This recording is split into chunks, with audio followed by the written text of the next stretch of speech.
এখানে ধান না হওয়ার পিছনে একটা বড় একটা কারণ আছে এই সমস্ত এলাকাগুলোর মধ্যে। যেহেতু এটা আমাদের ফরেস্টের কাছাকাছি এলাকা, এই এলাকার মধ্যে প্রচুর হাতি ঢুকে, এই সিজন টাইমে প্রচুর হাতি ঢুকে।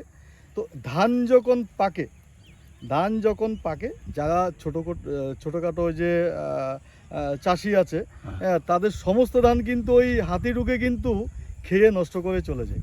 কি বলা হয় যে কাগজ কলমে এত দেওয়া হয় যে এত লক্ষ মেট্রিক টন দার্জিলিং জেলায় কেনা হচ্ছে, তা সেটা নিয়ে কি বলবেন? কেনা হচ্ছে এটা হয়তো ওই যে আমাদের পাশের রাজ্য বিহার থেকে আসতে পারে। আচ্ছা হয়তো আমাদের এখানে ধানের দাম বেশি, লোকালে সেরকম ধান উৎপাদন হয় না। আচ্ছা। হ্যাঁ, যদি গভর্নমেন্ট কি দেখাচ্ছে ঠিক আমার এটা জানা নেই। হ্যাঁ, যদি দেখিয়ে থাকে তাহলে সেটা যে ভুলও হতে পারে। মানে ধান কেনা নিয়ে একটা দুর্নীতি চলছে। হ্যাঁ, চলতেছে দুর্নীতি তো। হ্যাঁ, সমস্ত ক্ষেত্রে দুর্নীতি। একটা অভিযোগ কিন্তু প্রায়ই ওঠে, যেটা হচ্ছে ধান প্রক্রিয়রমেন্ট, অর্থাৎ সরকার যে ধান মজুত করে, দার্জিলিং জেলায় যত পরিমাণে ধান জমি রয়েছে তার থেকে বেশি রয়েছে চায়ের বাগান, যার ফলে এত ধান পাওয়া যায় কোথায়। আমার সঙ্গে এখানকার লোক রয়েছেন উজ্জ্বলবাবু।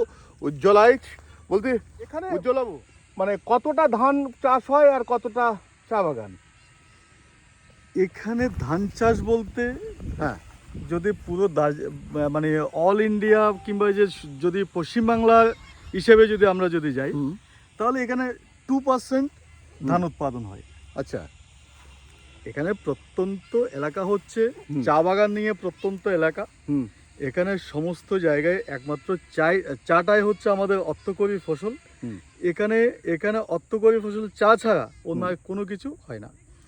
হালকা কিছু ওই যে সবজি হতে পারে, সবজি হয়, কিন্তু ধান যদি বলেন, যদি পুরো বাংলার যদি হিসাব যদি হয়, হয়তো 2% ধান এখানে উৎপাদন হয়।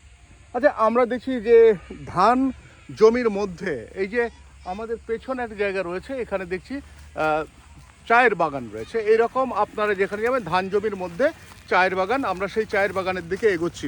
বলছি উজ্জ্বলবাবু, এই যে আমরা চায়ের বাগানের দিকে তো এগোচ্ছি, চা বাগানটা দেখতে পাচ্ছি এখানে, মানে মাঠের মধ্যে হঠাৎ করে চা চাষ করা, মানে চায়ের বাগান করা, এটা কেন? এখানে ধান তো হয় না, ধান তো একটা ধান মানে ইয়ে করে একটা জমি মানে ধান উঠানো অবধি যে খরচ যেটা হয়, সে খরচটা চাষিরা ঠিক মতো ওই যে উঠাতে পারে না। সেই কারণে এখানে ধান চাষ হয় না। এখানে সেই কারণে চাটাই হচ্ছে আমাদের এখানে অর্থকরী ফসল। এই চাটাই আমাদের মেন। আচ্ছা। হ্যাঁ, চা ছাড়া এখানে আর কিচ্ছু হয় না।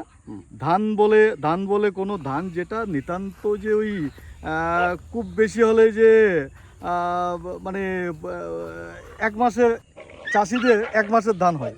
আচ্ছা। তো সেটা দিয়ে তো সারা বছর চলবে না। এখানে ম্যাক্সিমাম ধান কিংবা চাল বাইরে থেকে আমদানি যেটা হয় সেটা দিয়েই এই পুরো দার্জিলিং ডিস্ট্রিক্ট চলে, পুরো শিলিগুড়িটাই চলে। দার্জিলিং ডিস্ট্রিক্টের মধ্যে চাষ বলতে কিচ্ছু নেই।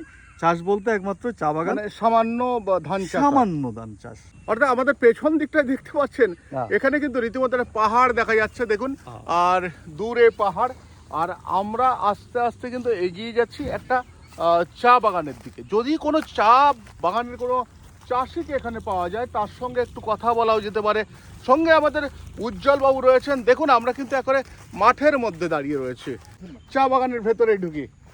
কি আপনার?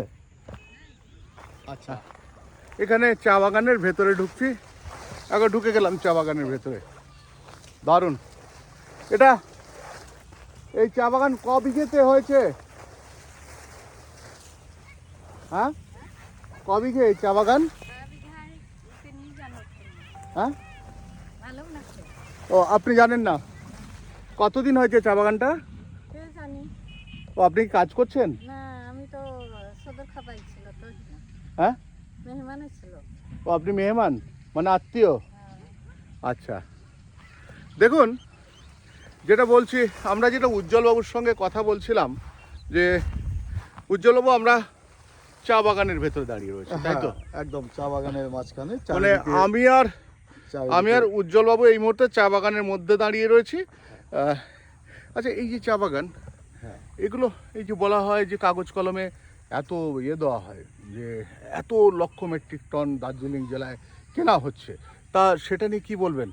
কেনা হচ্ছে, এটা হয়তো ওই যে আমাদের পাশের রাজ্য বিহার থেকে আসতে পারে, আচ্ছা, হয়তো আমাদের এখানে ধানের দাম বেশি, হ্যাঁ, হয়তো গভর্নমেন্ট বেশি দামে ধান কিনে, হুম। সেই কারণে বিহার থেকেও আসতে পারে। হুম। এখানে লোকালে লোকালে সেরকম ধান উৎপাদন হয় না। আচ্ছা, হ্যাঁ, যদি গভর্নমেন্ট কি দেখাচ্ছে ঠিক আমার এটা জানা নেই। হুম।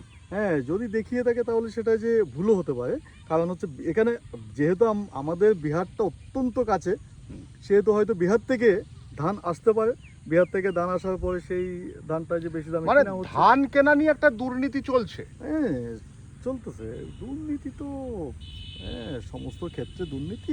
হ্যাঁ, হ্যাঁ, দুর্নীতি দুর্নীতির শেষ কোথায় আমরা জানি না। একেবারে ঘুরিয়ে দেখিয়ে দিই। দেখুন, আমরা চা বাগানের মধ্যে দাঁড়িয়ে রয়েছি, আর চা বাগানটা একেবারে আপনাদেরকে দেখায়, চারদিকে মাঠ। এই রকম কিন্তু দার্জিলিংয়ে বেশিরভাগ মানুষ তারা চা চাষ করছে, আর চাষটা ধান চাষের থেকে আহ, অনেকটা অর্থকরী এদের কাছে। আচ্ছা, এখানে বিঘে প্রতি কতটা ধান হয় আপনার আইডিয়া আছে? বিঘা প্রতি বিঘা এখানে ধানের উৎপাদনটা অত্যন্ত কম, যেটা যে অন্যান্য জায়গায় যেরকম বর্ধমানের দিকে যে চাষ যেটা হয়, হুম। তার থেকে প্রায় এখানে ওয়ান থার্ড ধান উৎপাদন হয়। আর দ্বিতীয় নম্বর যে আমার যেটা প্রশ্ন রয়েছে, সে এখানে তো নিকাশি ব্যবস্থা জলের কেমন? নিকাশি ব্যবস্থা নেই বললে চলে, এখানে কোনো নিকাশি ব্যবস্থা নেই, আর ধানই উৎপাদন হয় না। বৃষ্টির জলের উপর? বৃষ্টি জলের উপর ডিপেন্ডেন্ট, বৃষ্টির জলের উপর না? পুরোটাই বৃষ্টির জলের উপর ডিপেন্ডেন্ট। এখানে ক্যানেল আছে, ক্যানেল দিয়ে জল বয় না, শুধুমাত্র খাতটায় আছে। আচ্ছা, হ্যাঁ, এখানে ওই ক্যানেল দিয়ে জল বয় না। এই যেটা আমরা যে ক্যানেল থেকে একটু হুম, হুম, এগিয়ে হুম, আসলাম, সেই ক্যানেল দিয়ে কোনো জল আপনি পাবেন না। হ্যাঁ, এখানে কোনো জল নেই। হ্যাঁ, ধানই উৎপাদন হয় না, জল কোত্থেকে হবে? তাহলে একটা দুর্নীতি চলছে বলুন। অবশ্যই দুর্নীতি, অবশ্যই দুর্নীতি। যদি যে হিউজ পরিমাণে ধান যদি এখানে যদি কেনা হয়, তাহলে এই ধানটা আসবে কোত্থেকে?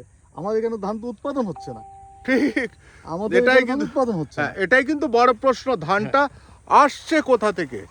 আর এই রকমভাবেই ছোট্ট ছোট্ট করে যদি ঘুরে ঘুরে আপনাদের সামনে তুলে ধরা যায়, তাহলে জানবেন যে যারা ধান প্রক্রিয়মেন্ট করছেন, ধান মজুতের জন্য যারা সমস্ত কিছু করছেন, সেই রাইস মিলার থেকে আরম্ভ করে যাদের চাল কল রয়েছে সেই সমস্ত লোক থেকে আরম্ভ করে যেসব সমবায়ের মাধ্যমে কেনা হয়, কিংবা যেসব ইন্সপেক্টররা এর সঙ্গে জড়িত, তারা কতটা পরিমাণে কি বলে ওটাকে দূর, যাক আপনারা বলুন, উপরি পয়সা, উপরি পয়সা রোজগার উপরি করছে। পয়সা রোজগার তবে করছে। আমি শঙ্কর আছি আপনাদের সঙ্গে, আমার সঙ্গে এই মুহূর্তে উজ্জ্বলাই।